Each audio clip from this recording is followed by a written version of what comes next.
पिलाने तुमको सप्तम ओडिया क्लास को पुनः स्वागत करुच्ची। आम गत क्लास पढ़ुले मो पिला बेलर कथा तुम कही जमी तुम पिला बेलर कथा सेमती मो पिला बेलर कथा कहार ये उपस्थापना रमा देवी ये लेखक होती नारी कवि होती किए रमा देवी होती मधुसूदन दास सान भाई गोपाल बल्लभ दास सान झील थे। सी जिते आमर नारी शिक्षार अग्रगति हो नाला से आगक आसिक कि देश सेवा करिसेंती तार ज्वलंत उदाहरण आम जानिले। आउ से महात्मा गांधी आह्वान से समाज सेवा जोग देते देशपाई लड़ी आउ से सारा जीवन एमती देश सेवार कटि जाइए। आउ गोपबंधु चौधरी समाजसेवी गोपबंधु चौधरी से बह करते ये जो विषय आम पढ़ुचे मो पिला बेलर कथा या रमादेवी जीवन कहानी उपर रचित यही आत्मजीवनी जीवनी पथे ग्रंथरु गृहीत। नेक्स्ट क्लास कही आउे मन पकई दूची। तेणु रमादेवी बड़ भूमि माँ बापा मुजियापुर अर्थ बिहार गोटे सहर में रोते 8:30 बेले खाइबा समय राति भोजन खाइला बेले गोटे बड़ शब्द शुभी से शब्द मैंने चमकी पड़ी किसी क्षण पर बापा कहते ए बोमा फुटार शब्द आम पढ़ी। तेणु तापर कौन है आम बर्तमान पढ़ा देशर बहु गुरुत्वपूर्ण खबर आम घर आलोचित हुए। आम घर अर्थ रमादेवी आम शुणु से बेले अरविंद कथा मुझे अरविंद किए सी जड़े देशप्रेमी से बेले रमादेवी अरविंद कथा शुणी बापा बंधु मान संगे आलोचना करते कथबार्तार इंग्राजी भाषार आधिक्य थिले आधिक्य माने कथबार्तार इंग्राजी भाषा अधिक थिले जेतिकी हिंदी और बंगला थाए ताकू आम मन दे उत्तेजनार वातावरण भितर आम था। उत्तेजनार वातावरण माने से जो बोमा फुटिला से इंग्रेज माने शासन करुले कौन घटिला से गोटे जो भयंकर परिवेश। तेणु उत्तेजनार वातावरण भितर आम था। देशपाई काम करने जेल जावाक हुए फाँसी पाइबाक हुए स्वदेशी जिनिस व्यवहार करने हुए ए धारणा मनरे बद्धमूल है। बद्धमूल माने पिला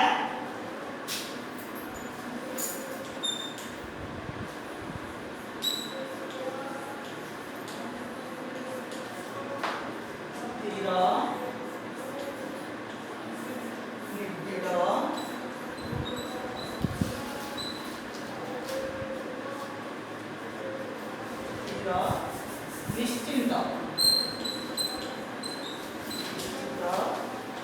गोटे हम कौन दृढ़। तेणु ए धारणा मनरे बद्धमूल है। रमादेवी कौन बुझिले देशपाई काम करने तुम आमको जेल जावाक हम फाँसी पाइबाक हम स्वदेशी जिनिस व्यवहार करने हम ए धारणा मनरे बद्धमूल है स्थिर है निश्चिंत है दृढ़ है। तेणु से निजको तुम जो पिला गोटे कम करने जाऊछ से चिंता कर ये कम कले मोर आगू कौन हम ये कम करने मत कौ बाट दे पड़ो केते परिश्रम करा पड़ो ए बाटर कंटा अच्छी कि ना केमती चिंता करमती रमादेवी जानिले देशपाई काम करने तुमको जेल जावाक पड़ो फाँसी पाइबाक हम स्वदेशी जिनिस व्यवहार करने हम। देशप्रेमी मानकर कथा आलोचना होता कौटी ना रमादेवी घरे केते प्रशंसा करा जाए धन्य धन्य कह जाए। तेणु जो मैंने देश सेवा को आगे आसी से प्रशंसा करा जाउथिला से माने इंग्रेज मानकर गुली की भूक्षेप नक आगे चली देशपाई स्वर उत्तोलन करुले। तेणु से प्रशंसा करा जाउथिला। ଧନ୍ୟ ଧନ୍ୟ କୁହାଯାଇଥାଏ ତାର ପ୍ରଭାବ ମନ ଉପରେ ପଡ଼େ। ତେଣୁ ପିଲାମାନେ ତମେ ଯଦି ଛୋଟବେଳୁ ତମ ଘରେ ଆଧ୍ୟାତ୍ମିକ କଥା ତମ ମା କହୁଥିବେ, ତେଣୁ ତମେ ସେ ଆଧ୍ୟାତ୍ମିକ ଦିଗରେ ଯିବ। ଗୋଟେ ପିଲା ଶିଖେ କୋଉଠୁ କ'ଣ ଶିଖେ? ତା ପରିବାରରୁ ଆଗ ଶିଖେ, ତା ପରିବାରର ସରାଉଣ୍ଡିଂ କେମିତି। ତେଣୁ ସେ ସେମିତି ହୁଏ। ଯେତେବେଳେ ରମାଦେବୀଙ୍କ ଘରେ ଏସବୁ ଆଲୋଚନା ହେଉଥିଲା, ରମାଦେବୀ ଏଗୁଡ଼ିକ ଶୁଣୁଥିଲେ, ତେଣୁ ଆର ପ୍ରଭାବଟି କାହା ଉପରେ ପଡ଼ିଲା? ରମାଦେବୀଙ୍କ ଉପରେ ପଡ଼ିଲା। ତା ପ୍ରଭାବ ମନ ଉପରେ ପଡ଼ିଲା। ଦେଶ କାମ କଲେ ଏସବୁ ମିଳେ। ଅରବିନ୍ଦ କଥା ମଧ୍ୟ ବହୁତ ଶୁଣିବାକୁ ମିଳେ। ସେତିକିବେଳକୁ ଅରବିନ୍ଦଙ୍କର ପ୍ରଭାବ ମନରେ ଦେଶ କାମ କରିବାର ଛାପ ପକାଇଲା। ତେଣୁ ଅରବିନ୍ଦଙ୍କ କଥା ଶୁଣି ଘରେ ତ ଆଲୋଚନା ହେଉଥିଲା ଏସବୁ ବିଷୟରେ। ଆଉ ଯେତେବେଳେ ଅରବିନ୍ଦଙ୍କ କଥା ଶୁଣିଲେ, ତାଙ୍କର କଥା ଶୁଣିକି, ତାଙ୍କ କାହାଣୀ ଶୁଣିକିରି ରମାଦେବୀଙ୍କ ଉପରେ ମଧ୍ୟ ଅରବିନ୍ଦଙ୍କର ପ୍ରଭାବ ପଡ଼ିଲା। ମନେ ମନେ ତାଙ୍କ ପ୍ରତି ଭକ୍ତି ଆସିଲା। ତାଙ୍କ ବିଷୟରେ ଅଧିକ ଜାଣିବାକୁ ଚେଷ୍ଟା କଲି। କିଏ ଚେଷ୍ଟା କଲେ? ରମାଦେବୀ ଚେଷ୍ଟା କଲେ ଅରବିନ୍ଦଙ୍କ ବିଷୟରେ ଆହୁରି ଜାଣିବା ପାଇଁ। ଜେଲ୍ ବିଷୟରେ ଆମର ଧାରଣା ଥାଏ, କାରଣ ବାପା ମଝିରେ ମଝିରେ ଜେଲ୍ ପରିଦର୍ଶନରେ ଯାଆନ୍ତି। ପରିଦର୍ଶନ ଅର୍ଥ ପିଲା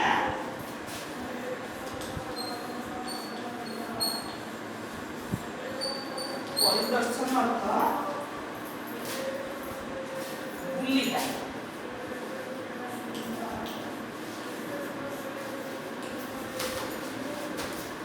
ତେଣୁ ପିଲା ରମାଦେବୀ କ'ଣ କରନ୍ତି? ତାଙ୍କ ବାପାଙ୍କ ସହିତ ମଝିରେ ମଝିରେ ଜେଲ୍ ପରିଦର୍ଶନରେ ଯାଆନ୍ତି, ବୁଲିବାକୁ ଯାଆନ୍ତି। ଆମ ଦି ଭଉଣୀକୁ ସାଙ୍ଗରେ ନିଅନ୍ତି। ରମାଦେବୀ ଆଉ ତାଙ୍କ ବଡ଼ ଭଉଣୀକୁ ସାଙ୍ଗରେ ନିଅନ୍ତି। ବାପା ଅଫିସରେ ରହନ୍ତି। ଅଫିସର ଲୋକେ ଆମକୁ ନେଇ ଜେଲ୍ ଭିତର ଦେଖାନ୍ତି।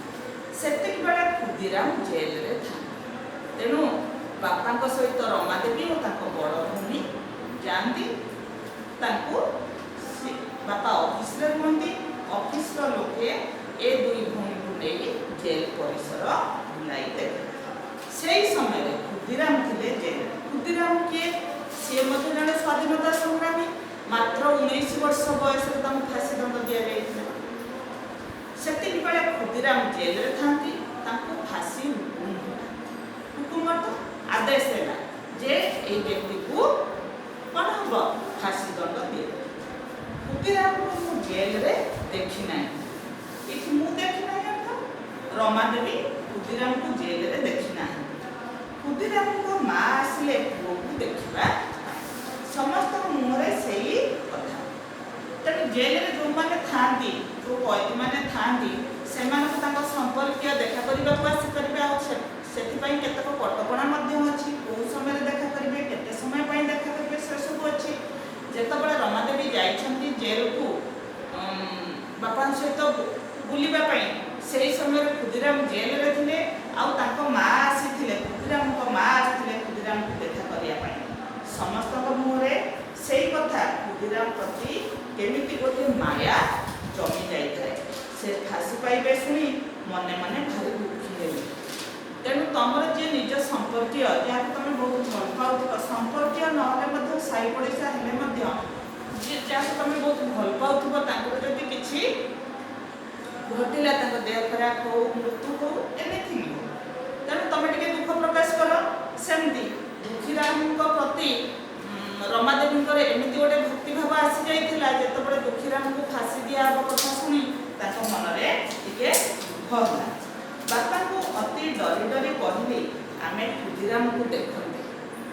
ତେଣୁ ଏଠି କ'ଣ କରିଛନ୍ତି? ରମାଦେବୀ ବହୁତ ଡରି ଡରିକିରି ତାଙ୍କ ବାପା ଗୋପାଳ ବଲ୍ଲଭ ଦାସଙ୍କୁ କହିଛନ୍ତି ଯେ ଟିକେ ତାଙ୍କୁ ଦେଖା କରନ୍ତେ। ବାପା ବାରଣ କରି କହିଲେ। ବାରଣ ଅର୍ଥ ମନା। ବାରଣ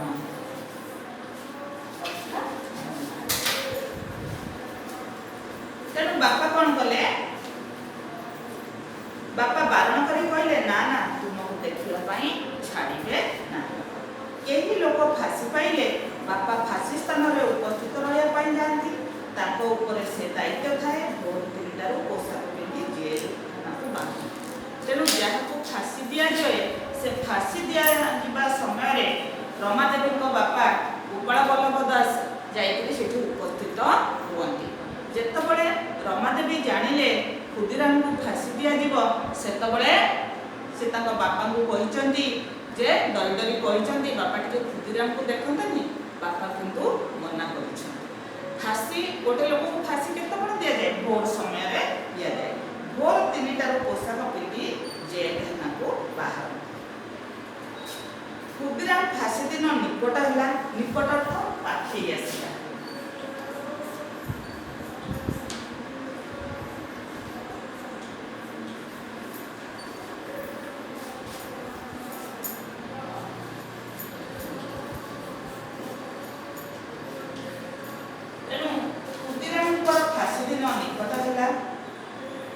ଆମେ ତାଙ୍କରି କଥାରୁ ଜାଣିଲୁ ଫାଶୀ ପୂର୍ବ ଦିନ ଲୋକଙ୍କୁ ତା ଇଚ୍ଛା କ'ଣ ପଚରାଯାଏ। ଖାଲି କ୍ଷୁଦିରାମଙ୍କୁ ନାହିଁ, ଯେଉଁ ବ୍ୟକ୍ତିକି ଫାଶୀ ଦିଆଯାଏ ସେ ବ୍ୟକ୍ତିକୁ ତା ପୂର୍ବ ଦିନ ପଚରାଯାଏ ତମର ଶେଷ ଇଚ୍ଛା କ'ଣ।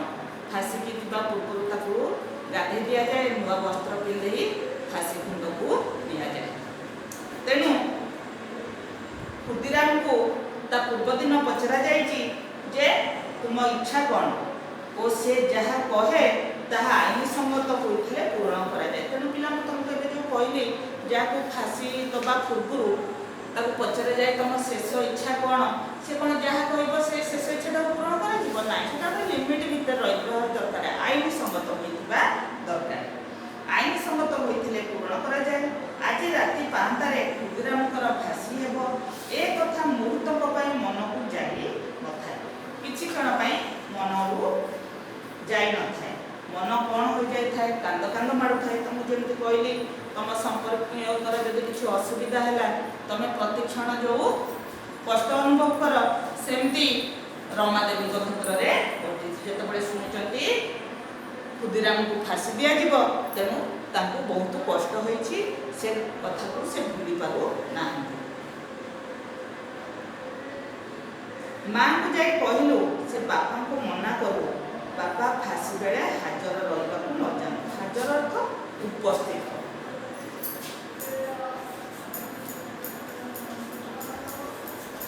ହାଜର ଅର୍ଥ ଉପସ୍ଥିତ। ଯଦି ପିଲାମାନେ ହାଜର ଅର୍ଥ ଉପସ୍ଥିତ ହେଲା ତାହେଲେ ହାଜର ନ ହେବା ମାନେ ଉପସ୍ଥିତ ନ ହେବା।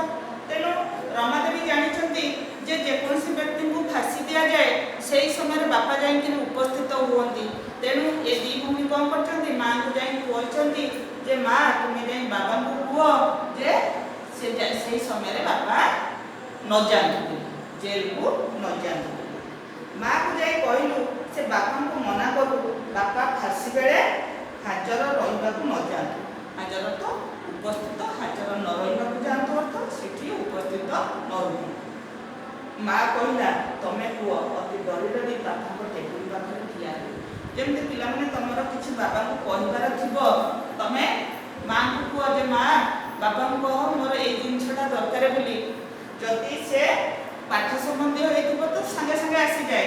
ଆଉ ଯଦି ସେମିତି କିଛି ନେସେସରି ନଥାଏ, ଫର ଏକ୍ଜାମ୍ପଲ ଧର ତମର ଗୋଟେ ବଲ୍ ବ୍ୟାଟ୍ ଦରକାର, ମାଆଙ୍କୁ କହିଛ, ମା କିନ୍ତୁ ବାବାଙ୍କୁ କହୁନାହାନ୍ତି। ମା କହୁଛନ୍ତି କ'ଣ ତୁମେ ଯାଅ ନିଜେ ବାବାଙ୍କୁ କହିବ। ତମେ ଡରି ଡରିକି ଯାଇକି ବାପାଙ୍କ ପାଖରେ ଠିଆ ହେଉଛ, ପଳେଇ ଆସୁଛ, ଠିଆ ହେଉଛ, ପଳେଇ ଆସୁଛ, କିଛି କହିବ ବୋଲି କହିବ କିନ୍ତୁ କହିପାରୁନ। ଯେମିତି ସିଚୁଏସନ୍ ତମର ହୁଏ ସେଇଭଳି ମା କ'ଣ କରିଛନ୍ତି? ରମାଦେବୀ ମଧ୍ୟ ତାଙ୍କ ବାପାଙ୍କ ପାଖକୁ ଯାଇଛନ୍ତି। ମା କହିଲେ ତମେ କୁହ, ଅତି ଡରି ଡରି ବାପାଙ୍କ ଟେବୁଲ ପାଖରେ ଠିଆ ହେଲୁ। ବାପା ଅପା, ଅପା କିଏ? ବଡ଼ ଭଉଣୀକୁ ଏଠି ଅପା କୁହାଯାଇଛି। ତେଣୁ ସାନ ରମାଦେବୀଙ୍କ ବଡ଼ ଭଉଣୀକୁ ଏଠି ଅପା। ଅପା ମୋତେ ଠାରୁଥାଏ ଏ କଥା ମୁଁ କହେ। ସେତେବେଳେ କ'ଣ ହେଇଛି? ଏ ଯେଉଁ ଦୁଇ ଭଉଣୀ ଯାଇକରି ବାପାଙ୍କ ଟେବୁଲ ପାଖରେ ଠିଆ ହେଇଛନ୍ତି, ରମାଦେବୀ ତାଙ୍କ ବଡ଼ ଭଉଣୀ କହୁଛନ୍ତି ତୁ କହ, ସିଏ କହୁଛନ୍ତି ତୁ କହ। ଆ ଭିତରେ କ'ଣ ହେଇଛି? ଅପା ମୋତେ ଠାରୁଥାଏ ଏ କଥା ମୁଁ କହେ। କେତେ ସମୟ ଠିଆ ହୋଇ ରହିଲାରୁ ବାପା କହିଲେ କ'ଣ କହିବାକୁ ଆସିଛ କହୁନ। ତେଣୁ ବାପା ପଚାରିଲେ ଯଦି କିଛି କହିବାକୁ ଆସିଛ କୁହ। ସାହସ କରି ହଠାତ୍ କହିଲି କ୍ଷୁଦିରାମ ଫାଶୀ ବେଳକୁ ତମେ ଯାଅ। ତେଣୁ ବାପା ଯେତେବେଳେ କହିଲେ କିଛି ଯଦି କହିବାକୁ ଆସିଛ କୁହ, ତେଣୁ ରମାଦେବୀ କ'ଣ କରିଛନ୍ତି? ହଠାତ୍ କହିଦେଲେ କ୍ଷୁଦିରାମଙ୍କୁ ଫାଶୀ ଦେବା ସମୟରେ तुम सेठाकू जाओ ना। बापा कहले आउ किए जीव, तार जवाब आम पाखरे नथिला। बापा आम मुंडरे हाथ बुलाई दे कहले मु जीवी। जाओ इठी रमादेवी पिता गोपाल बल्लभ दास झील मानकर कथा रखिकी सेठी उपस्थित होई नांती, किंतु आमे इठी जानिबा जे से सिना सेठी उपस्थित हेले नाही, किंतु ताकू फांसी दिया गला कि नाही आमे जानिबा।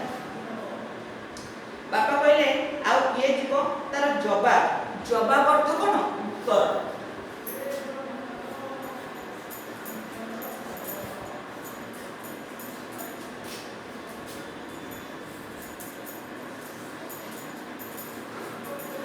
तार जवाब तो आम पाखरे नथिला। तेणु बापा कौन कले एमानक मुंडरे हाथ बुलाई दे कहले ठीक अच्छी मु जीवी नाही।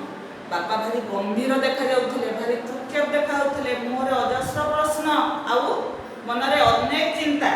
तेणु गंभीर देखा जाउथांती। से अधिकांश दिन राति मोकदमार राय लेखंती। से दिन भी लेखुथिले यथा समय खुदीराम फांसी होला। जो समय निघंट करा जाइथिला, जो समय स्थिर करा जाइथिला खुदीराम को फांसी दिया जीव, रमादेवी को बापा सेठी उपस्थित नहले मध्य ताकू सेही समय फांसी दिया जाइछि। अधिकांश दिन राति मोकदमा राय लेखंती। से दिन भी लेखुथिले यथा समय खुदीराम फांसी होला। यथा समय अर्थ जो समय निघंट होइथिला। सकाळ हेबार खबर चारिआडे व्यापी जाइथिला। चारिआडे व्यापी जाइथिला प्रसारित हो जाइथिला। ए खबर चारिआडे खेली जाइथिला कोन ना दुखीराम को फांसी दिया जाइछि। आम साई रे जेपरी हावा हेउथाए ता मोर वर्तमान भी मने पड़ुछि। आम साई अर्थ रमादेवी जो स्थान रे रहुथिले से आखपाख पड़िसा आखपाख लोक मानक भितरे हावा अर्थ प्रभाव हेउथाए ताहा मोर वर्तमान भी मने पड़ुछि। अर्थ रमादेवी बड़ हेले भी जेते बड़ हेई जाइछंती से दिनर कथा ताकर सेमती मने अछि, मात्र ता वर्णना करिबार शक्ति मोर नाही। समस्त मनरे उत्तेजना लुचेई लुचेई प्रकाश करथले। मन भितर जो कष्टटा को से सेमती इठी कुआ गला समस्त मनर उत्तेजना लुचेई लुचेई प्रकाश करथांती। तो किछि करि परिबेनी, किछि कहि परिबेनी, आ कोन करिबे से मनर कष्ट को मन भितरे रखिथांती। तेणु पिला माने आज आमे एति पढिबा आउ जो पढिले ता भितरु दुई तीनटी क्वेश्चन आमे दबा। तमे ताकू तुम खातारे लिखिबो।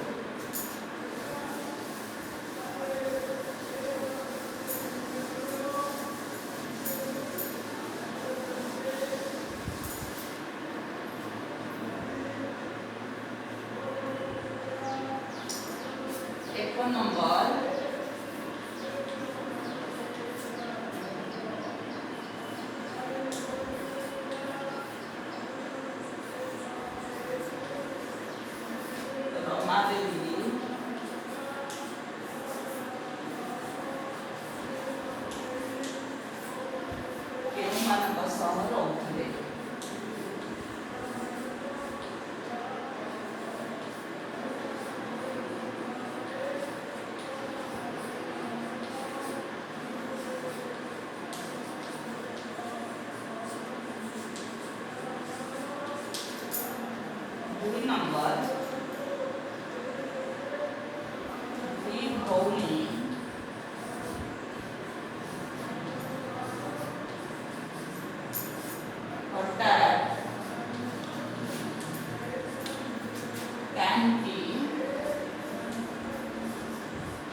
चमकी पड़े।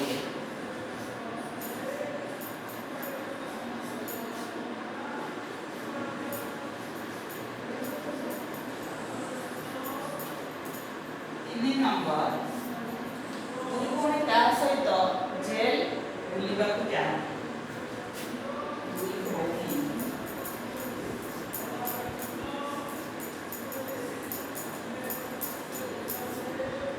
ता सहित